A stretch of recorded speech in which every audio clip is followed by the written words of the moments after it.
Welcome to Ramesh Kakan's inspiring video story, exploring the Vision Nilgiris Baduga initiatives, how Nilgiris people and their villages and Nilgiris dance and culture develop in future. Out today's story are more or less that being close to a higher power or authority can bring positive changes in one's life. It encourages devotion and the recognition of the benefits that come from aligning oneself with something greater, in this case symbolized by the king and later associated with the devotion to God. King and Brahmin story, get closer to God, Brahmin and Seth, royal court, king's chariot, proximity to Supreme Father, worship of God, motivational story, devotion to God, God stories, short story for adults. Today's undiscovered question, how to get close to God. We will see the answer at end of the video. Today's story.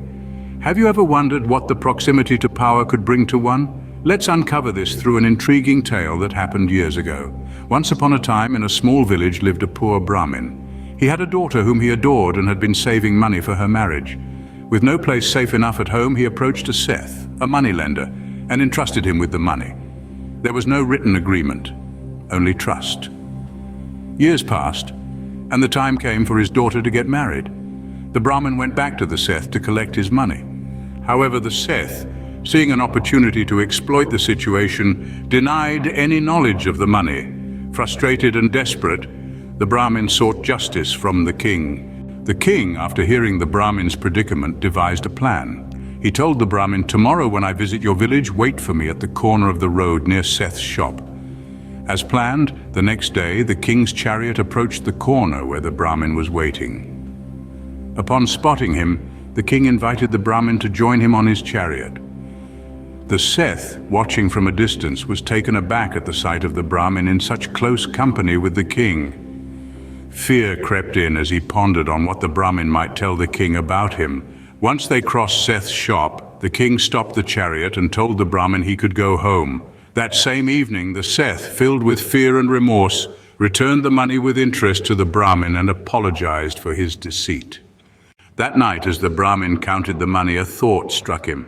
If closeness to the king, even for a moment, could bring such benefits, imagine what being close to the Supreme Father, the King of Kings, might bring. From that day forward, the Brahmin dedicated himself to the worship of God. In this tale, we are reminded of the power of proximity and the influence it can wield.